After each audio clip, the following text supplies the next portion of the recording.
Got an interesting question. Got asked out of George Karl and Jerry Sloan, which they had a heated battle. Obviously, if you go back in the 90s, these guys were the last two to go against Jordan's Bulls with Scotty and Phil and Rodman. Think about it.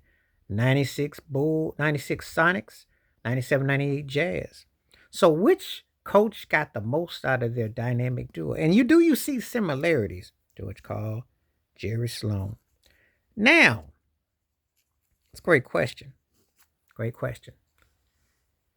Because I think they two of the most distinctive coaches in different ways. George Karl could always coach up offense. Seattle was a perennial postseason team in the 90s. They knocked out the Rockets in 96, swept them. Gary Payton, Sean Kemp, something else. For a minute. The Rain Man. There's a lot that he's underrated, underappreciated. Gary Payton is too. I mean, you didn't live especially when you live in the Seattle area, you don't understand. The glove was the truth, you know. And those teams were always hard work and distinctive.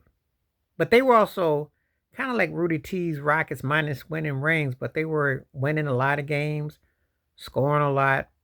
Actually, they would fit in today's game. If you think about it, they would fit in today's game. Their offensive hybrid styling would fit in good because they weren't center led. They were a perimeter oriented team.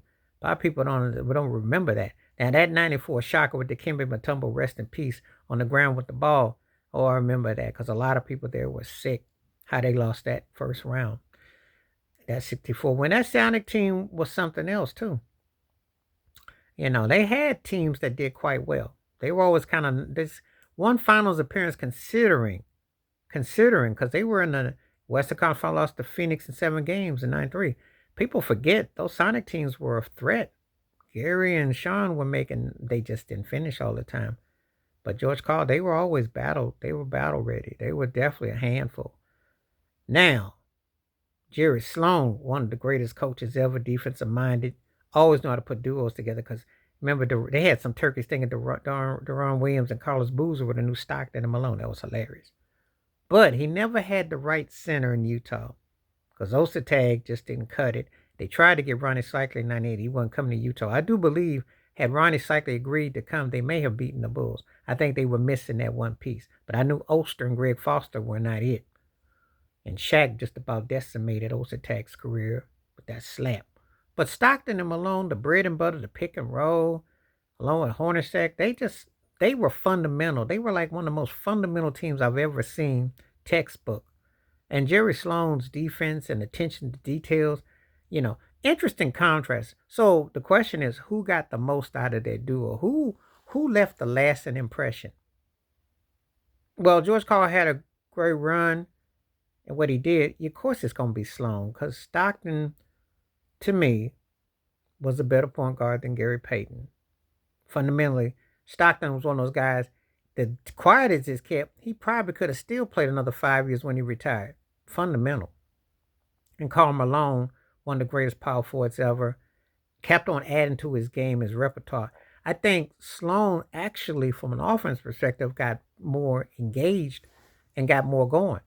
Because I just don't think that George Karl emphasized defense enough or the strategies to the strategic. And I think they both had something the other did, but I think Sloan had a few more tangibles. I think he got, obviously, because Stockton and Malone are two of the greatest players ever. Sean Kemp is one of those guys that's a woulda, coulda, shoulda been. We never got the full tilt. And Gary Payton is one of the greatest point guards, but Stockton is up on him. I think Sloan's coaching is the nudge, and I think that Jerry Sloan got more out of his talent, out of his guys. Because if I'm honest with you about this, he got more out of them. But I think if you ask me in all honesty, which the question was, I think Gary Payton and Sean Kemp were more talented than Stockton and Malone. Because Gary was more athletic, and Kemp was too. But Malone and Stockton made themselves better players over time. Sometimes that happens. Sometimes it ain't always based on your gifts and your skill set.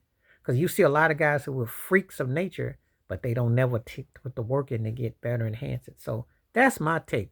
But what you say? Please hit like, subscribe, work on thoughts, comments, and I do respond. Thank you. Wash your hands. Keep your mind clear. Watch out for another.